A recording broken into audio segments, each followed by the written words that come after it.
Good morning, सुप्रभात। Hello दोस्तों, मैं अर्पिता आप सभी का अपनी क्लास में स्वागत करती हूं। और आज की सीरीज में हम सभी को पढ़ना है हिंदी व्याकरण का सबसे इम्पोर्टेंट टॉपिक, जो कि है कारक। कारक से आप सभी को पता है कि बहुत ही अच्छे खासे क्वेश्चन पूछे जाते हैं, और कारक के जो भी भेद होते हैं, इनके सारे ऑप्शंस को पढ़ने पे लगता है कि हाँ, ये भी वही है, ये भी उसी में का है। तो आज हम सारे उस डाउट को क्लियर करेंगे और समझेंगे कि कैसे क्या होता है कारक में। सबसे पहले हम कारक की परिभाषा देखेंगे, ठीक है। कारक की परिभाषा में मैंने लिखा है कि संज्ञा या सर्वनाम के जिस रूप से वाक्य के अन्य शब्दों के साथ उनका संबंध सूचित हो।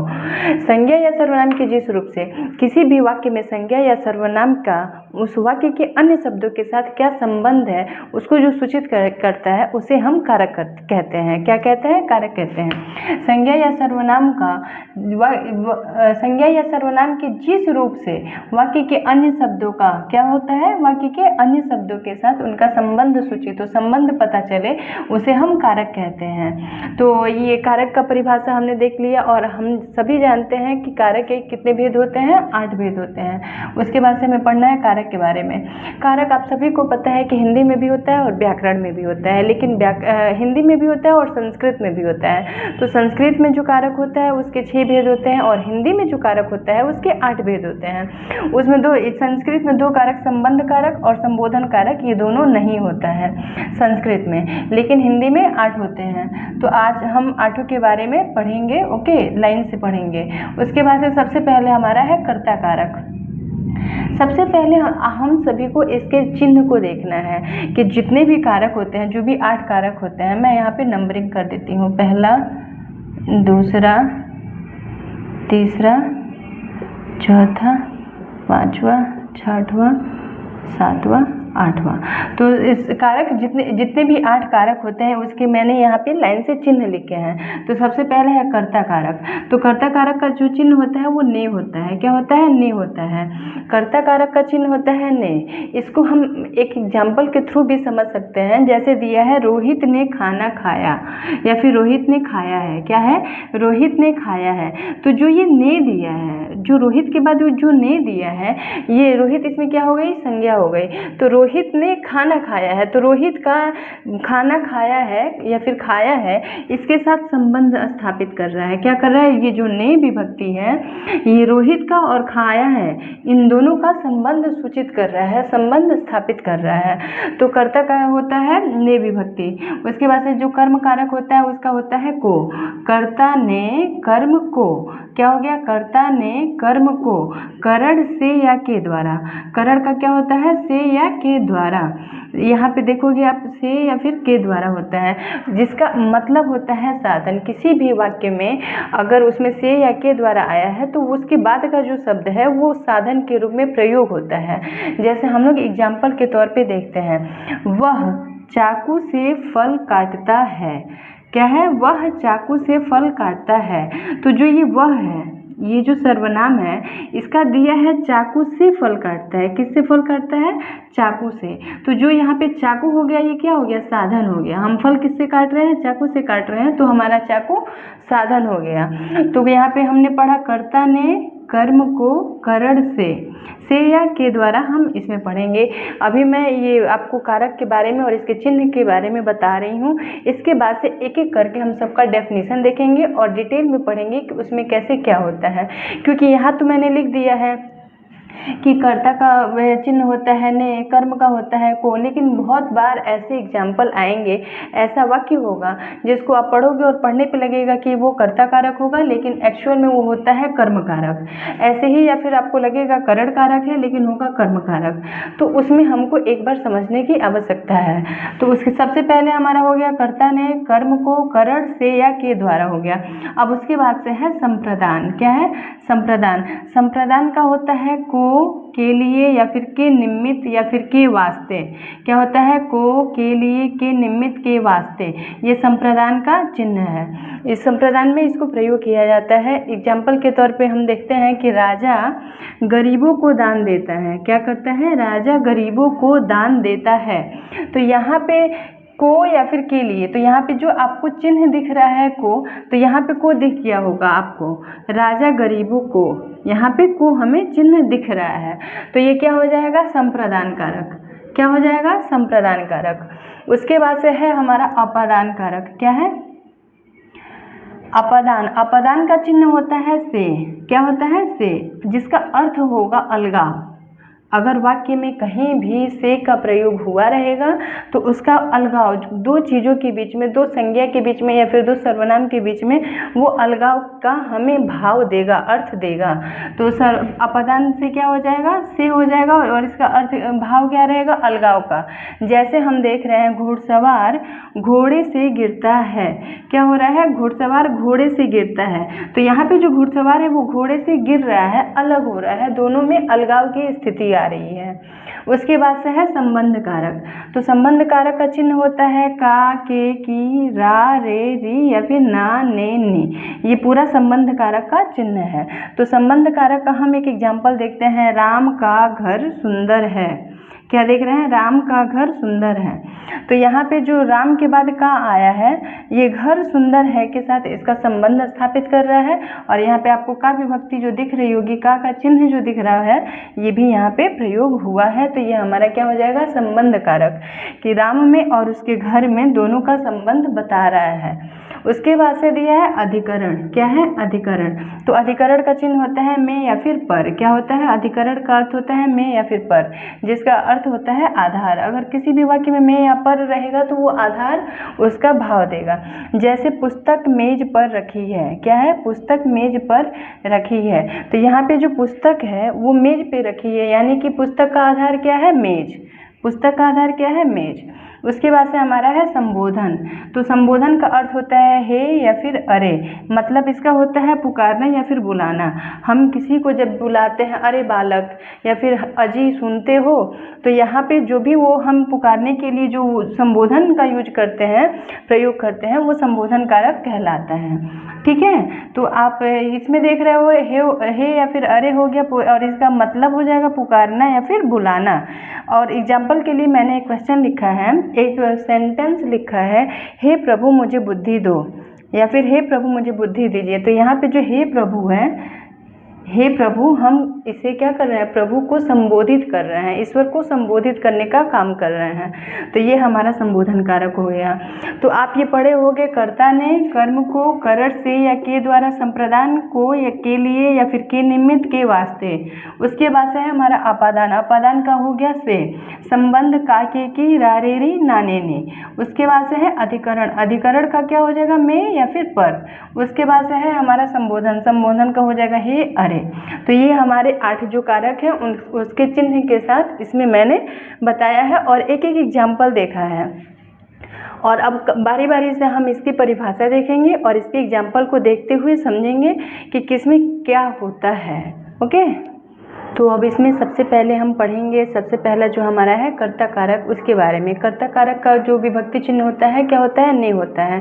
कर्ता जो भी हमने कारक में 8 कारक के बारे में पढ़ा है, उसका जो चिन्ह होता है उसी को हम हिंदी व्याकरण में विभक्ति कहते हैं। तो कर्ता कारक का विभक्ति चिन्ह क्या हो गया, ने हो गया। और कर्ता कारक का परिभाषा होता है संज्ञा अथवा सर्वनाम के जिन शब्द रूपों से किसी कार्य या क्रिया को करने वाले का बोध हो। किसी भी कार्य या क्रिया को करने वाले का बोध होता है, उसे हम क्या कहते हैं, कर्ता कारक कहते हैं। मतलब कार्य किसके द्वारा संपादित किया जा रहा है, कौन काम को कर रहा है, उसे हम क्या कहते हैं, कर्ता कारक। इसमें आपको सीधे सीधे दिख रहा होगा कर्ता दिया है, तो इसमें कर्ता की प्रमुखता होगी। तो इसके लिए इसका उदाहरण है, एग्जाम्पल दिया लिखा है मैंने, राजेश दिल्ली जाता है। तो जो ये दिल्ली जाने का काम हो रहा है किसके द्वारा हो रहा है, राजेश के द्वारा। किसके द्वारा हो रहा है, राजेश के द्वारा। आप देख रहे होंगे कि जो ये लिखा है कि राजेश दिल्ली जाता है, इसमें कोई विभक्ति चिन्ह नहीं लगा है, इसमें कोई विभक्ति नहीं लगी है। तो एग्जाम में कई बार ऐसे वाक्य दे देता है और पूछता है इसमें कौन सी विभक्ति होगी। तो जब तक आप इसको डीपली पढ़ोगे नहीं तो आपके लिए बता पाना थोड़ा सा मुश्किल होगा। जैसे लिखा है कि राजेश दिल्ली जाता है, अगर हम नहीं जानते हैं कि इसमें इसकी परिभाषा क्या होती है कर्ता कारक की, तो हम इसे कंफ्यूज हो जाएंगे कि इसमें कौन सा कारक होगा, कर्ता कारक होगा, कर्म कारक होगा या फिर करण कारक होगा, इसमें हम नहीं बता पाएंगे। और हम अगर जानते रहेंगे कि कर्ता कारक का परिभाषा होता है जिन शब्द रूपों से किसी कार्य या क्रिया को करने वाले का बोध होता है। किसका बोध होता है, करने वाले का बोध होता है, उसे कर्ता कारक कहते हैं। जैसे पहले दिया है राजेश दिल्ली जाता है, दूसरा दिया है श्याम ने मिठाई खाई। खाई। क्या है? श्याम ने मिठाई खाई। तो यहाँ पे जो मिठाई खाने का काम हो रहा है वो किसके द्वारा हो रहा है? श्याम के द्वारा हो रहा है। ऐसे ही नेक्स्ट दिया है राजेश को पढ़ने जाना है। क्या है? राजेश को पढ़ने जाना है। तो पढ़ने जाने का काम किसके द्वारा हो रहा है? राजेश के द्वारा हो रहा है। यहाँ पे क्रिया की प्रधानता है। उसके बाद से दिया है सुरेश से चला नहीं जाता। क्या है? सुरेश से चला नहीं जाता। तो जो ये चले जाने का काम हो रहा है, चलने का काम हो रहा है, यहाँ पे तो भाव प्रकट हो रहा है कि सुरेश से चला नहीं जाता है। लेकिन किससे नहीं चला जाता है? तो सुरेश से। यहाँ पे सुरेश से ये काम नहीं हो पा रहा है। तो यहाँ पे हमारा हो गया ये कर्ता कारक। कर्ता कारक का विभक्ति चिन्ह क्या होता है? ने होता है। आगे हमारा दिया है कर्म कारक। कर्म कारक का विभक्ति चिन्ह क्या होता है? को। क्या होता है? को होता है। और इसकी परिभाषा है संज्ञा अथवा सर्वनाम के जिन शब्द रूपों से क्रिया का प्रभाव कर्म पर पड़ता है। मतलब कर्म का प्रभाव जिस पे पड़ेगा, क्रिया का प्रभाव कर्म पर पड़ता है, उसे हम क्या कहते हैं? कर्म कारक कहते हैं। क्या कहते हैं? कर्म का प्रभाव पड़ता है। कोई भी क्रिया होती है उसका प्रभाव कर्म पर पड़ता है तो उसे हम कर्म कारक कहते हैं। उदाहरण के लिए हमने लिखा है राजेश फल खाता है। क्या है? राजेश फल खाता है। तो यहाँ पे फल खाने का काम किसके द्वारा हो रहा है? राजेश के द्वारा हो रहा है। लेकिन जो ये फल खाया जा रहा है इसका प्रभाव किस पे पड़ रहा है? फल पे पड़ रहा है। किस पे पड़ रहा है? फल पे। फल पे पड़ रहा है क्योंकि अगर हम फल को खा रहे हैं तो फल खत्म हो रहे हैं। तो यहाँ पे जो जिस पे प्रभाव पड़ता है वो वहाँ पे होता है कर्म कारक। क्या होता है? कर्म कारक। राजेश फल खाता है में ये जो खाने की क्रिया हो रही है उसका प्रभाव किस पे पड़ रहा है? फल पे पड़ रहा है। तो यहाँ पे फल क्या हो जाएगा? कर्म हो जाएगा। और क्रिया क्या हो रही है? खाने की क्रिया हो रही है। यहाँ पे कर्ता हमारा क्या हो जाएगा? राजेश। क्या हो जाएगा? राजेश। ऐसे ही अगला दिया है राधा कृष्ण से प्रेम करती है। क्या है? राधा कृष्ण से प्रेम करती है। तो जो ये प्रेम करने का काम हो रहा है ये राधा के द्वारा हो रहा है, लेकिन इसका प्रभाव किस पे पड़ रहा है? कृष्ण पे पड़ रहा है, क्योंकि ये कृष्ण से यहाँ पे प्रेम किया जा रहा है। तो यहाँ पे कृष्ण क्या हो जाएगा? कर्म हो जाएगा। कृष्ण यहाँ पे कर्म कारक हो जाएगा। ऐसे ही इसमें है मैं हरि को बुलाया। मैं हरि को बुलाया। तो यहाँ पे मैंने बुलाया है और किसको बुलाया है? हरि को बुलाया है। तो यहाँ पे जो हरि पे प्रभाव पड़ेगा। ऐसे ही दिया है लोगों ने चोर को मारा। लोगों ने चोर को मारा। तो मारने की जो क्रिया हो रही है वो किस पे हो रही है? चोर पे हो रही है। तो यहाँ पे क्या हो जाएगा? चोर क्या हो जाएगा? कर्म कारक हो जाएगा। चोर क्या हो जाएगा? कर्म हो जाएगा। ऐसे ही अगला हमारा दिया है करण कारक। ठीक है, अगला हमारा है कर्म कारक। कर्म कारक का विभक्ति चिन्ह होता है करण कारक। अगला क्या है हमारा?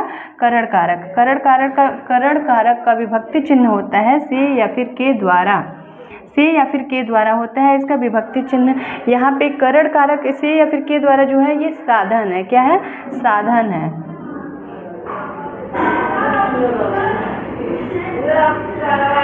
इसमें आप देखोगे कि कोई भी जो क्रिया हो रही है वो किससे किया जा रहा है? क्रिया का जो हो रहा है वो किससे किया जा रहा है? वहाँ पे साधन क्या है?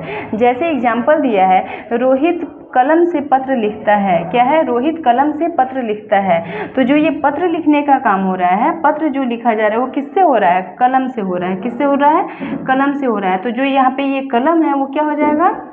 यहाँ पे हमारा जो कलम है ये क्या हो जाएगा? करण कारक हो जाएगा। क्या हो जाएगा? करण कारक हो जाएगा। वाक्य में जिस शब्द से क्रिया के संबंध का बोध हो उसे करण कारक कहते हैं। क्रिया के संबंध का बोध होता है वहाँ पे करण कारक होता है। और करण कारक आप सीधे सीधे एग्जाम्पल के थ्रू भी आप इसको समझ सकते हो। जैसे लिखा है रोहित कलम से पत्र लिखता है। तो ये जो ये पत्र लिखने का काम हो रहा है ये किससे हो रहा है? कलम से होता है। तो यहाँ पे संबंध स्थापित हो रहा है। ऐसे ही दिया है वह शहीद पुत्रों को अपने हाथों से दफनाता है। दफनाने का काम जो हो रहा है वो किससे हो रहा है? अपने हाथों से हो रहा है। तो यहाँ पे हाथों से क्या हो जाएगा? करण कारक हो जाएगा। हाथों से यहाँ पे क्या हो जाएगा? करण कारक हो जाएगा।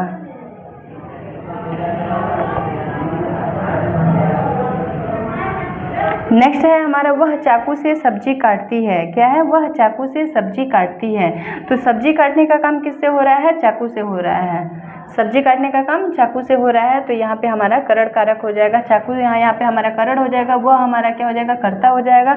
और काटने का काम क्या हो रही है? तो ये हमारी क्रिया है। संप्रदान कारक। संप्रदान कारक का विभक्ति चिन्ह होता है को, के लिए, के निमित्त, या फिर के वास्ते किसी भी वाक्य में आपको ये सभी दिखते हैं तो वहाँ पे कौन सा कारक होगा? संप्रदान कारक। अब आप देखोगे जो ये को दिया है ये कर्म कारक में भी होता है, को विभक्ति कर्म कारक में भी होता है। तो इसके लिए आपको एक बार परिभाषा को समझने की ज़रूरत है कि परिभाषा अगर आप समझ जाते हो तो को लिए किसी भी कारक के उदाहरण में आता है तो आप बता सकते हो कि वहाँ पे कौन सी विभक्ति होगी या फिर कौन सा कारक होगा। तो हम देखते हैं संप्रदान कारक की परिभाषा। संप्रदान कारक की परिभाषा है जिसके लिए कुछ किया जाए या फिर जिसको कुछ दिया जाए, इसका बोध कराने वाले वाक्य को क्या कहते हैं? संप्रदान कारक कहते हैं। वाक्य में आपको पता चले कि किसी दूसरे व्यक्ति के लिए जो भी कुछ किया जा रहा है या फिर किसी को कुछ दिया जा रहा है, देने का भाव होता है, वहाँ पे क्या होता है? संप्रदान कारक होता है, वहाँ पे संप्रदान कारक होता है। जैसे कि एग्जाम्पल के तौर पे आप देख सकते हैं राजा गरीबों को दान देता है। क्या है उदाहरण?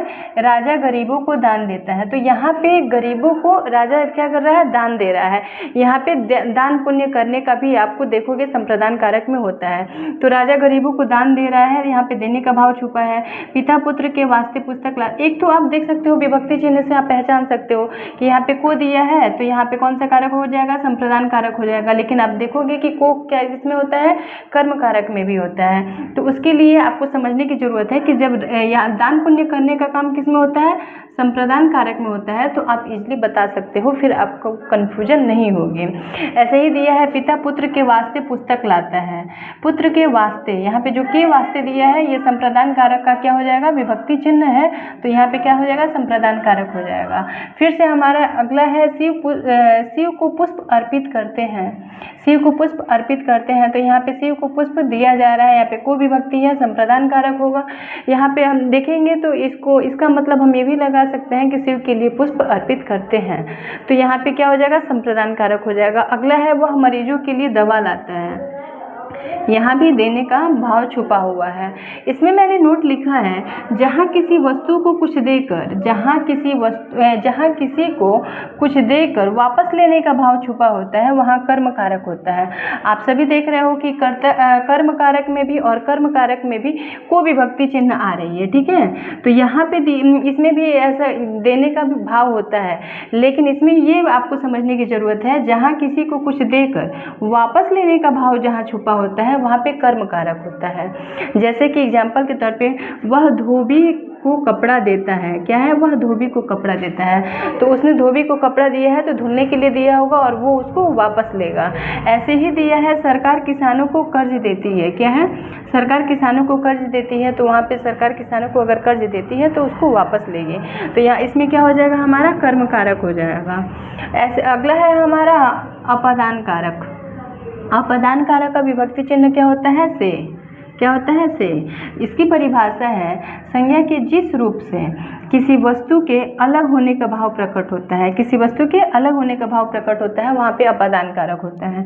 सबसे पहले अगर आता है जो भी वाक्य रहेगा पूछेगा इसमें कौन सा कारक है, तो अगर आपको से विभक्ति दिखेगी तो आप क्या करोगे? अपादान कारक करोगे। और दूसरा आप देखते हो कि परिभाषा से इसमें बताया जा रहा है कि किसी वस्तु के अलग होने का भाव प्रकट होता है। क्या होता है? अलग होने का भाव प्रकट होता है, तो वहाँ पे अपादान कारक होता है। जैसे बिल्ली छत से कूदती है, बिल्ली छत से कूदती है, तो जो यहाँ पे बिल्ली है ये छत से अलग हो रही है, बिल्ली छत से अलग हो रही है, तो यहाँ पे अपादान कारक हो जाएगा। ऐसे ही है गंगा हिमालय से निकलती है, ठीक है, तो यहाँ पे से विभक्ति दिया है और यहाँ पे दोनों अलग हो रहे हैं, गंगा और हिमालय उससे निकल रही है तो अलग हो रहे हैं, तो यहाँ पे हमारा अपादान कारक हो जाएगा। यहाँ पे मैंने लिखा है जहाँ पर तुलना, दूरी, शिक्षा या उपदेश देना तथा उत्पत्ति या निकलने का बोध होता है, वहाँ पे क्या होता है? अपादान कारक होता है। मतलब इस एग्जाम्पल के अलावा जैसे से आप विभक्ति देख रहे हो, से विभक्ति के अलावा अगर आपको दूसरा भी दिख रहा है, जैसे कि यहाँ पे तुलना किया जा रहा है, दूरी है, शिक्षा या उपदेश देना है या फिर उत्पत्ति या निकलना है, तो वहाँ पे क्या होगा? हमारा अपादान कारक होगा। जैसे कि तुलना, जैसे मैं कह रही हूँ राम श्याम से समझदार है, तो यहाँ पे राम और श्याम की क्या की जा रही है? तुलना की जा रही है। ऐसे ही दूरी दिया है, तो दूरी में भी हम बता रहे हैं दो चीज़ों की अगर हम दूरी बताते हैं कि हमारे गांव से दूर एक मंदिर स्थित है, तो वहाँ पे क्या हम दूरी बता रहे हैं, गांव की और मंदिर की दूरी बता रहे हैं, तो वहाँ पे हमारा क्या हो जाएगा, अपादान कारक हो जाएगा। दिया है शिक्षा या उपदेश देना, जैसे शिष्य गुरु से शिक्षा ग्रहण करता है, तो यहाँ पे क्या हो जाएगा, शिक्षा लेने का काम हो रहा है, तो अपादान कारक। ऐसे ही उत्पत्ति या निकलना में भी हमारा अपादान कारक होता है। जैसे यहाँ पे दिया है गंगा हिमालय से निकलती है, क्या है, गंगा हिमालय से निकलती है, तो यहाँ पे आप इस ट्रिक के माध्यम से भी कर सकते हो। अगर वाक्य देता है तो आप बता सकते हो कि वहाँ पे अपादान कारक होगा। तो ये हमारा संप्रदान कारक हो गया, अपादान कारक हो गया। अब अगला हमें करना है, अगला है संबंध कारक। संबंध कारक का विभक्ति चिन्ह होता है का, के, की, रा, रे, री और ना, ने, ने। ये हमारा संबंध कारक का विभक्ति चिन्ह है। किसी भी वाक्य में अगर आपको ये सब दिखता है तो वहाँ पे आप निसंकोच क्या लगा सकते हैं, संबंध कारक। जैसे एग्जाम्पल दिया है राम का घर सुंदर है, तो यहाँ पे क्या है, का दिया है, उसका विद्यालय दूर है, तो यहाँ पे उसका, यहाँ पे जो का दिया है ये संबंध कारक का विभक्ति चिन्ह है। ऐसे दिया है अपने लोग सदैव साथ देते हैं, तो यहाँ पे क्या आया है, ने, तो यहाँ पे ने भी है। तो यहाँ पे का, के, की, रा, रे, री और ना, ने, नी का जो भी आपको विभक्ति चिन्ह दिखेगा वहाँ पे संबंध कारक होगा। और इसकी परिभाषा होगी जहाँ एक संज्ञा अथवा सर्वनाम का दूसरी संज्ञा अथवा सर्वनाम से संबंध बताया जाए, मतलब वाक्य में एक संज्ञा अथवा सर्वनाम का दूसरी संज्ञा अथवा सर्वनाम के साथ संबंध बताया जाता है, वहाँ पे संबंध कारक होता है। और उदाहरण के लिए आपने देख लिया राम का घर सुंदर है, तो घर किसका है, राम का।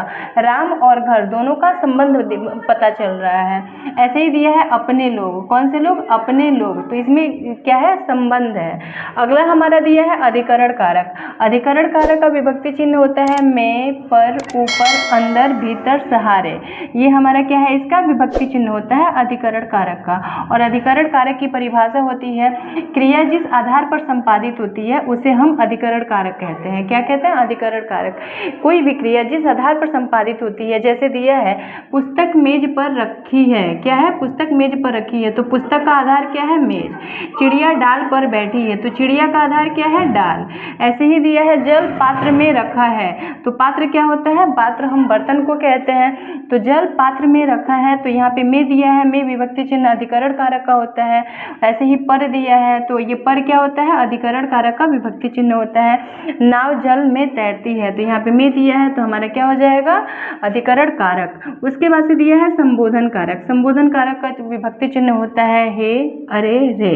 तो किसी भी वाक्य में अगर आपको ये दिखता है, सबसे इजी हमारा संबोधन कारक होता है। कोई भी वाक्य पढ़ के ही आप बता सकते हो कि वहाँ पे संबोधन कारक होता है। जैसे कि दिया है हे प्रभु मुझे बुद्धि दीजिए, वाक्य है हे प्रभु मुझे बुद्धि दीजिए, तो यहाँ पे हे क्या है, यहाँ पे संबोधित किया जा रहा है। प्रभु को संबोधित करने का संबोधन कारक, संबोधन का अर्थ ही होता है संबोधित करना, किसी को बोलना, बुलाना। ऐसे दिया है बच्चों शांत रहो, तो यहाँ पे बच्चों को संबोधित किया जा रहा है, कहा जा रहा है कि आप शांत रहो। हे प्रभु मुझे बुद्धि दीजिए, बुद्धि है ऐसा नहीं है, लेकिन और मिल जाए तो और बढ़िया है। तो यहाँ पे हे प्रभु मुझे बुद्धि दीजिए, तो यहाँ पे हे प्रभु क्या है, हमारा संबोधन कारक है। आशा करती हूँ कि आपको कारक अच्छे से समझ में आया होगा, और इसका ये वीडियो देख के आप अच्छे से कारक को समझ के एग्जाम में इससे जो भी क्वेश्चंस बनते हैं आप उसको कर सकते हो। और अगर इसके आधार पर जो भी आपको क्वेश्चन चाहिए होते हैं जो कि एग्जाम में पूछे जाते हैं, तो आप कमेंट जरूर करें, मैं उस पर भी वीडियो बनाऊंगी। Thank you so much.